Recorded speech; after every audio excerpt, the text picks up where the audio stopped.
Hello everyone.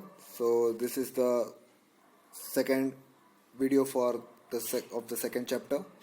Okay, so I hope you have gone through all the definitions we have done in the previous lecture. Okay, so in the previous lecture, let us see there was three main definitions which will require. That is, first one was the maximum value, right? By looking at the waveform, you can see what is the maximum value. If the waveform is of voltage, we will say the maximum value of voltage, that is Vmax. And if it is consist of a current, then we will say Imax, that is maximum current, right? Here it is a voltage.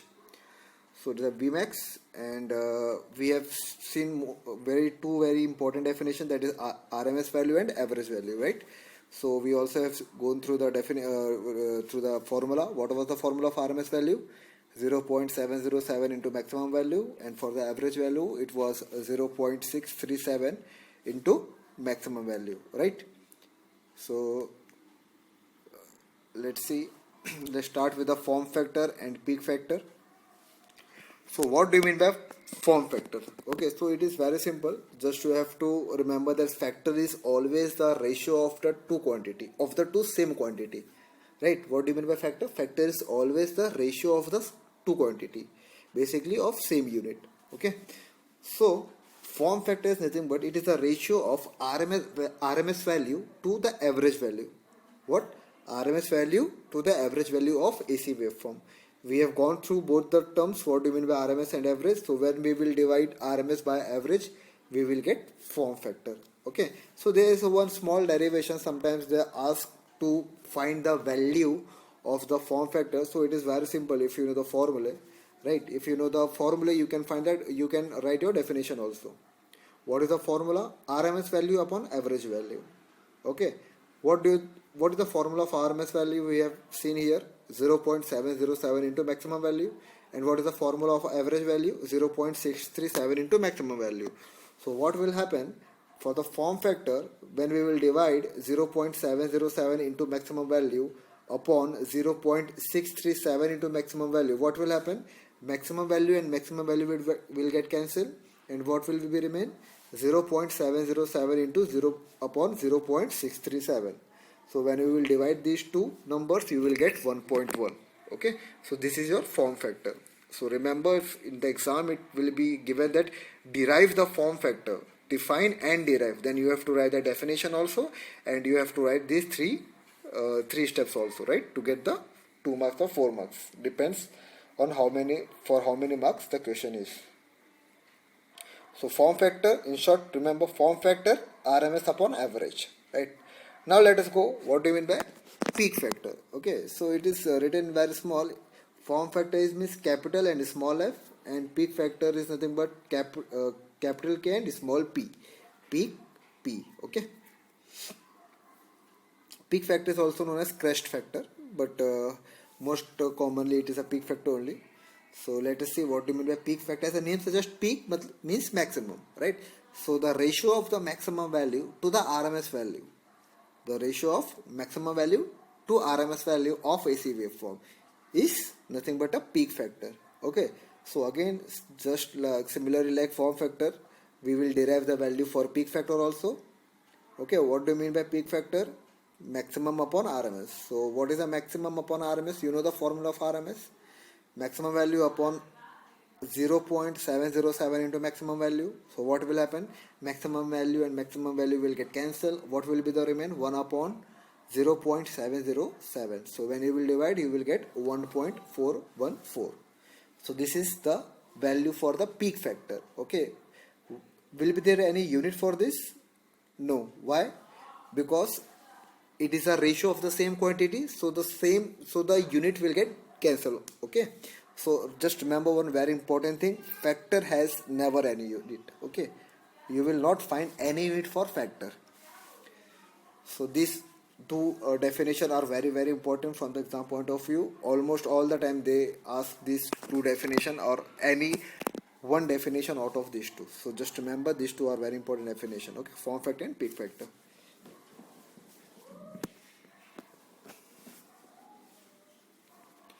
Okay, so the next one is now we are moving further in the AC circuit. Now we are learning something new, okay, which is different from the previous.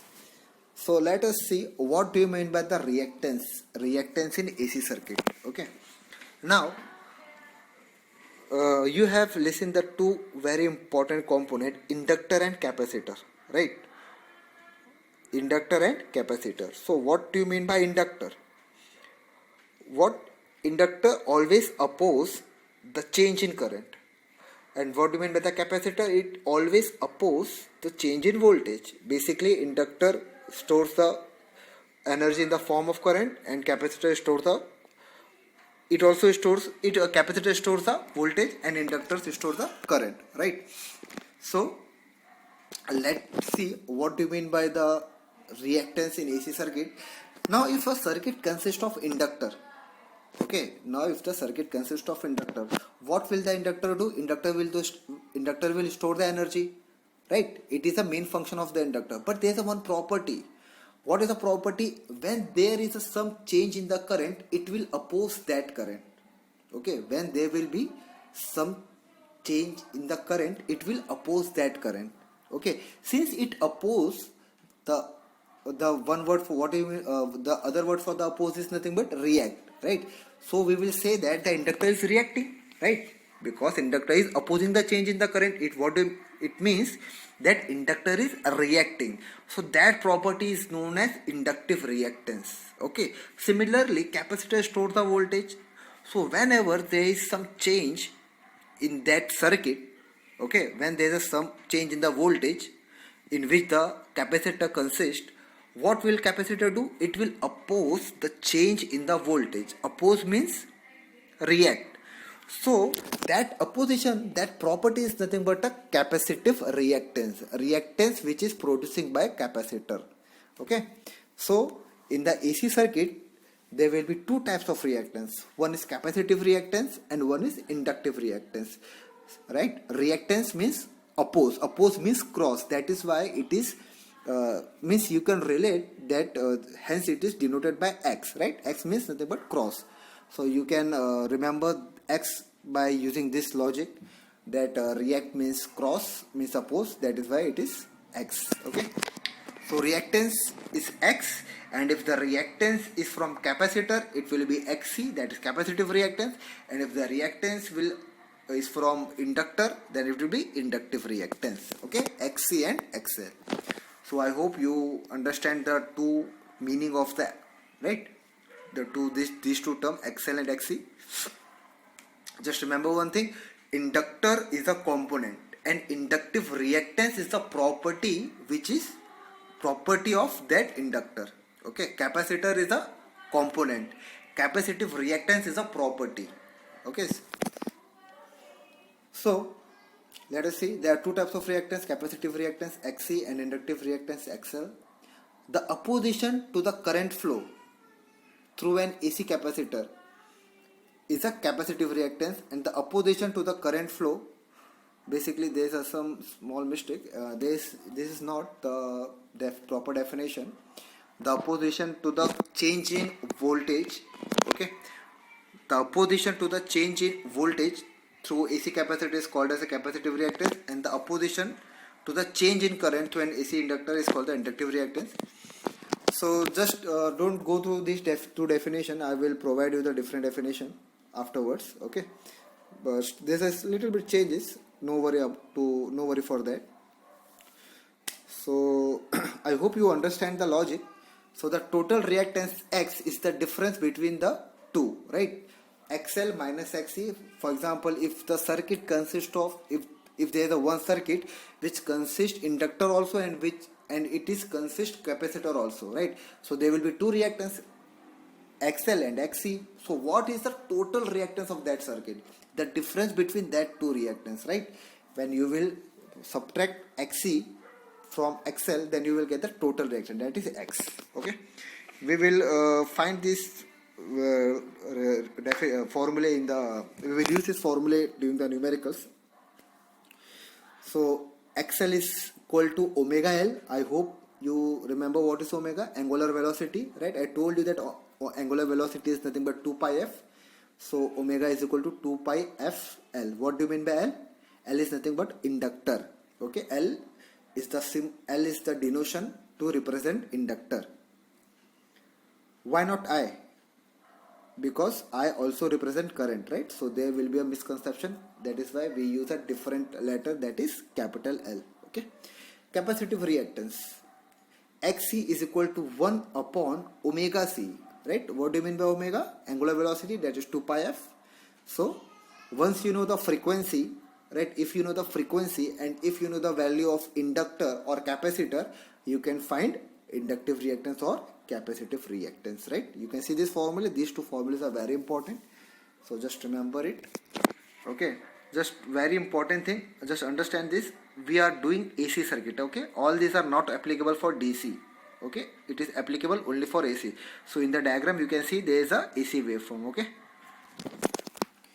because in DC the frequency is 0, so there will be no reactance, right? Because F is 0, so we will not get any reactance. Okay, now the very important definition, impedance, and it is very important concept. Okay, so let's go through it. Suppose if there is a one circuit which consists of a resistor, that is resistance, inductor and capacitor. Okay, now in the DC circuit there is no use of L and C, so only there will be R. So the simple Ohm's law is nothing but V is equal to IR, right? What is the unit of R? Ohm, right? Now what happened here, in that AC circuit there is L and C also, right? So L, what L do? L also oppose the change in current and C oppose the change in voltage, and R oppose the change in current. Okay, just remember this very important, this concept. What R does? R oppose the current, right? What is the function of R? It opposes the current. But what is the function of XL? It don't oppose the current, it opposes the change in current. Okay, and what is the function of XC? It opposes the change in voltage. So basically R is also opposing, XL is also opposing, and XC is also opposing, right? So these three, the combination of these three opposition is nothing but impedance. Okay, understood? R opposes the current, L opposes the change in current, and C opposes the change in voltage. So the combination of R, L and C, in fact R, not L, XL, because XL is the opposition, and XC, the combination of R, inductive reactance X, and capacitive reactance XC in the AC circuit is known as impedance. Okay, the impedance is denoted by Z, capital Z, and the unit of the impedance is ohm. Just I forgot to mention here, the unit of the XL and XC is also ohm, right? The unit of the L is Henry. Remember, the unit of the inductor is Henry. But XL, the unit of the XL is ohm. Okay, similarly the unit of the capacitor is farad.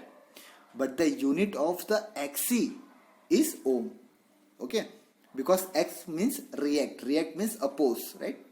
So always remember, if there is something which opposes it, its unit will be ohms, right? Just like resistance. Okay. So this is nothing but impedance. So we will stop here and just go through this concept, which is very important. Form factor, peak factor, XL and XC. Just listen carefully. Go through once again XL and XC, the formulas. Okay, and the impedance is very important, so just go through this concepts, and we will see further in the next lecture. Okay, thank you.